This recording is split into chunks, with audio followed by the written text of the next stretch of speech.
Estamos começando o 5º módulo do nosso curso de atualização Banca CESP-Sebrasp, edição 2021. Então, esse módulo 5, como os anteriores, seguirá a mesma cartilha. Ou seja, nós pegamos uma prova de 2021, pegamos um texto dessa prova e as questões referentes a ela. Cada módulo do curso corresponde a um texto. Então, se uma determinada prova tiver 4 textos, nós vamos ter, para aquela prova, 4 módulos. Estamos fazendo isso, que é para você continuar tendo oportunidade de não ter que gastar muito tempo do seu dia em sequência, que assim a gente tem feito os módulos de 20 minutos. Peço uma vez mais, como peço no início de cada módulo, que você baixe o PDF, para que você tenha o texto na mão, para que você tenha as questões em mão e para que você possa, obviamente, fazer as anotações necessárias. Não só você precisa conhecer a maneira como a banca cobra, mas você precisa também ter um registro para quando você tiver que fazer uma consulta, isso aí fique mais fácil. Então, o texto da prova que nós escolhemos, o texto do módulo 5, está aí na sua tela. Vamos lá, acompanhando. Desde fim dos anos 80 do século passado, o efeito estufa como ameaça ecológica número 1 não é mais contestado. Então esse é o tópico frasal, essa é a frase 1 do texto. Todas as vezes que eu começo a ler um texto, eu repito a mesma coisa. Lido o tópico frasal, nós temos como descobrir o tema. E vejo aí na tela. O tema, a palavra ou a expressão principal, com certeza é efeito estufa. Ele situou que isso acontece desde o fim dos anos 80, do século XX, do século passado. Isso é uma ameaça ecológica número 1 e ninguém está contestando isso. Então, efeito estufa. Esse texto não está falando de uma caneta. Esse texto não está falando de uma camisa. Se ele falasse de objetos concretos, ele seria um texto descritivo. Essa frase não começou com um era uma vez. Ela não começou apresentando a ação de um personagem. Então esse texto não é narrativo. Falar de efeito estufa é falar de alguma coisa da realidade conjuntural ecológica. E nós já dissemos aqui, em módulos anteriores, que todo texto que apresentar uma realidade conjuntural é um texto dissertativo. Aliás, a cada 10 textos que se escolhem para a prova, pelo menos 9 são textos dissertativos. Já falamos também que o texto pode ser dissertativo expositivo, quando ele tem um tom de informar, ou dissertativo argumentativo, quando ele tem um tom de opinar. Mas isso a gente descobre à medida que nós vamos lendo o texto. Então, pode já ir anotando aí do lado que esse é um texto dissertativo expositivo. Vamos lá na tela. A fonte de onde foi tirado, olha lá, Thomas Kesselring. Depois de nós, o dilúvio, a dimensão do meio ambiente. Extraído de Ética, Política e Desenvolvimento Humano. A justiça na era da globalização. Então, você está vendo, isso não é tirado de nenhum romance, para ser um texto narrativo. Isso é um texto dissertativo, provavelmente, não li ainda, um texto dissertativo expositivo. Mas antes de nós fazermos a leitura do texto e o comentário da temática, vamos ao item 1 da prova, na tela. No segundo período do segundo parágrafo, período até um ponto final, a elipse, isto é, a omissão da forma verbal funciona logo após o mas. Eu transcrevi aí, para você não ter que voltar ao texto, o segundo período do segundo parágrafo. Começa aí em atmosfera e vai até sempre mais. Faça uma pausa na sua tela, leia com calma e tente descobrir se essa afirmativa número 1 deve ser julgada como verdadeira ou deve ser julgada como falsa. Vai lá. Bom, a atmosfera, por exemplo, não funciona como um reservatório, que um dia esvaziará e outro dia será novamente enchido por bombeamento. A isso, o mercado poderia ao menos reagir em curto prazo. Mas como um mecanismo que, lenta, mas inexoravelmente, terá efeito retroativo em nossas condições de vida, comparável a um parafuso de rosca que se aperta sempre mais. Bom, ele então fez um período enorme. Num determinado momento tem o mas, está aí na sua linha 3 da tela, mas como mecanismo, e está dizendo que existe aí uma elipse, isso é, uma coisa elíptica, uma coisa escondida. A omissão, a retirada da forma verbal funciona. A atmosfera, por exemplo, não funciona como reservatório, mas como um mecanismo que lentamente terá efeito retroativo. Olha só, eu vou omitir alguma coisa no texto quando ela for dedutível. E geralmente uma coisa é dedutível quando ela já foi citada anteriormente e para não ter que repetir, as pessoas excluem. Então observe que ele fala que a atmosfera ela não funciona como um reservatório, mas, por exemplo, ele não é rico, mas é charmoso. Ela não é mau caráter, mas duvidam dela. Então o mas, nós já comentamos aqui em momentos anteriores, é uma palavra, essa palavra mas, é uma palavra que marca uma oposição. Então se ele não funciona de um jeito, em oposição, ele funciona de outro. Então vejam só, eu poderia dizer na tela que a atmosfera, por exemplo, não funciona como reservatório, mas funciona como um mecanismo que terá efeito retroativo em nossas condições de vida. Então, se você julgou a afirmativa 1, a questão número 1, como item certo, como item correto, verdadeiro, você acertou a questão de número 1. Ok? Eu não vou anotar nada sobre o mas, porque já falamos aqui em aula anterior sobre a ideia de oposição. Lembrando a você que o mas é um conectivo, é uma conjunção que marca a chamada adversidade.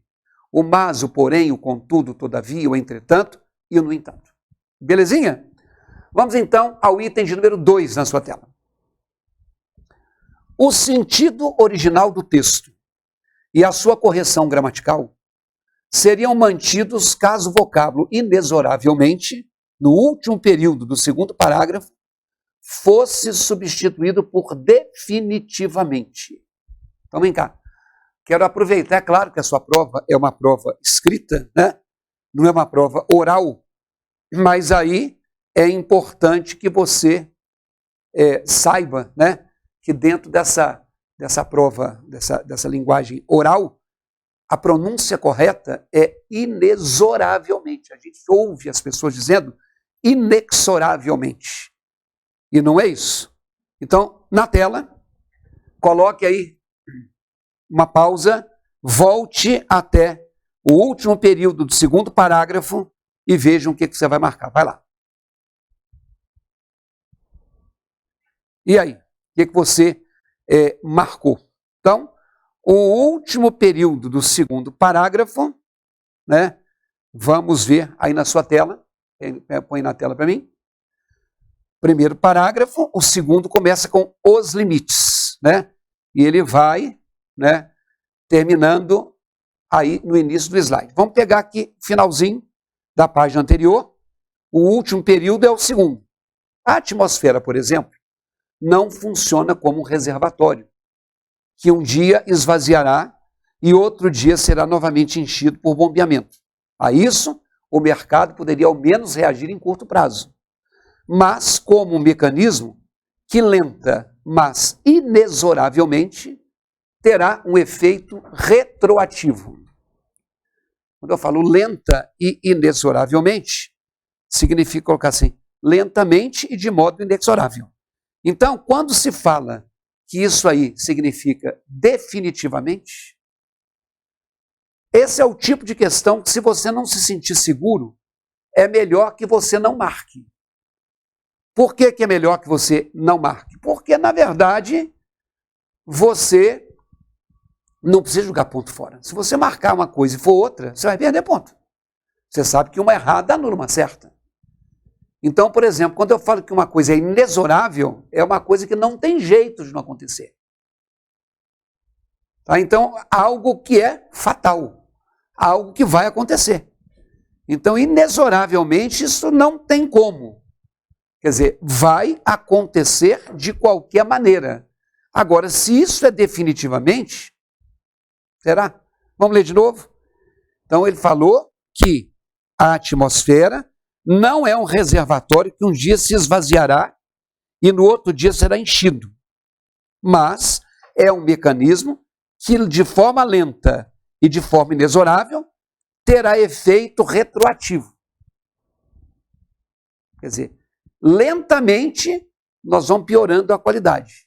Lentamente e de modo que não tem como não acontecer. Quer dizer, se não tem como não acontecer, vai ser um caos. Então, uma coisa, inexoravelmente, no contexto, ela pode ser colocada como sendo essa visão de elemento fatal. Ok? Então, isso foi considerado como verdadeiro. Porque se você, de forma lenta e inexoravelmente, quer dizer, não tem jeito de não acontecer, definitivamente isso vai acontecer dessa forma. Então, o número 2 deve ser julgado como verdadeiro. Beleza? Na sua tela, o item 3, na verdade, eu repeti a questão, então o item 3, na verdade, vai ser o 4. Tá? Vamos lá.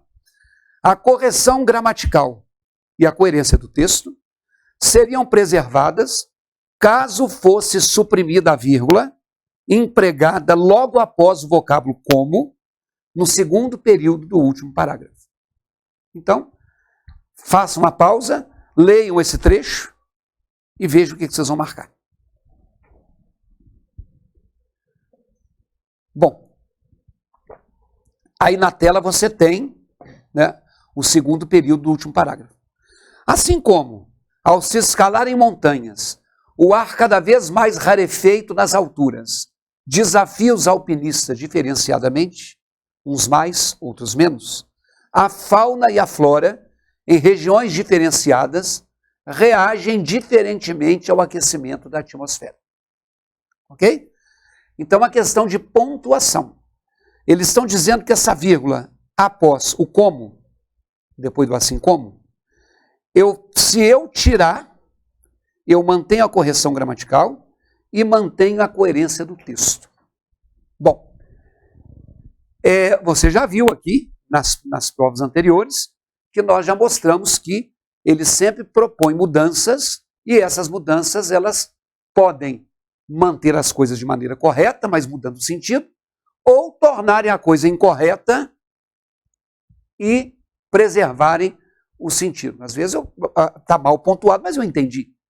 Olha, eu não quero que você decore isso que eu vou falar, porque todo mundo empolga quando tem uma picaretagem. Muito difícil que essas afirmativas que falem que uma mexida mantém a correção e a coerência, mantém a coesão, que é a correção gramatical, e o sentido, que é a coerência, é muito difícil mexer em algo e não se perder nem na correção e nem na coerência. Então, assim, de um modo geral, quando se afirma isso, costuma estar errado. Eu só não quero que você ache que é sempre, porque uma hora pode dar zebra. Mas é só para você conferir. Olha essas questões que propõem uma mudança e que dizem que, ao se mexer no elemento tal, a correção foi mantida e o sentido foi mantido, pouco provável. Então, se você não tiver recurso, julgue como errado.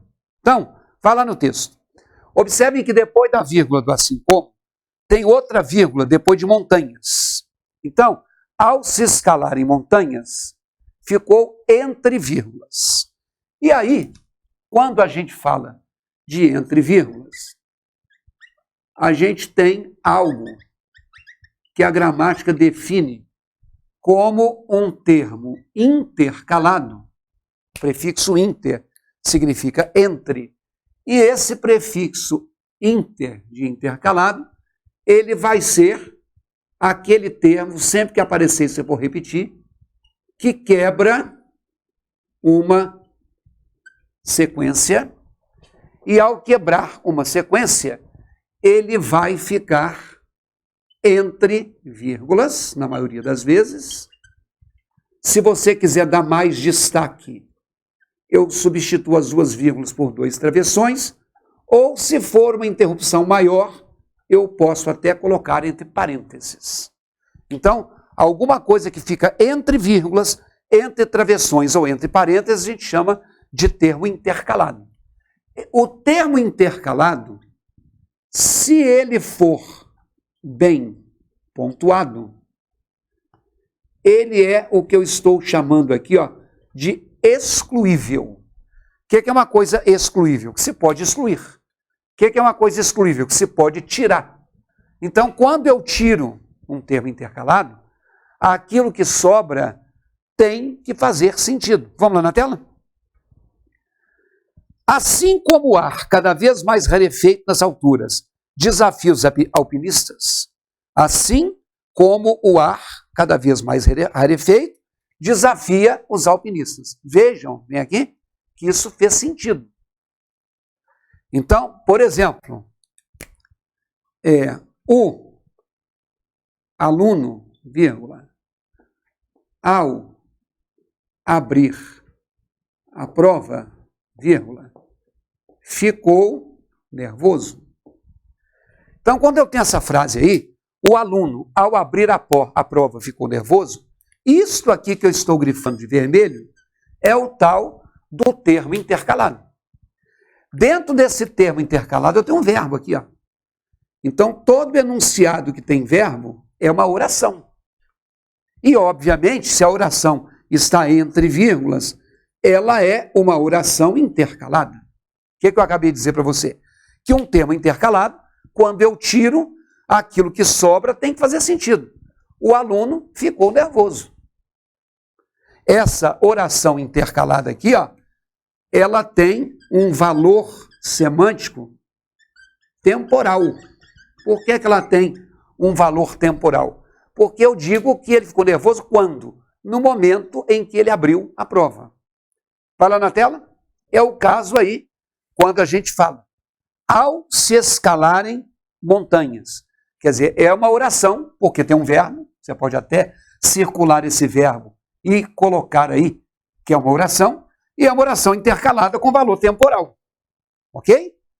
Olha ainda no mesmo momento, observem que eu tenho na terceira linha que está digitada aí, a expressão em regiões diferenciadas.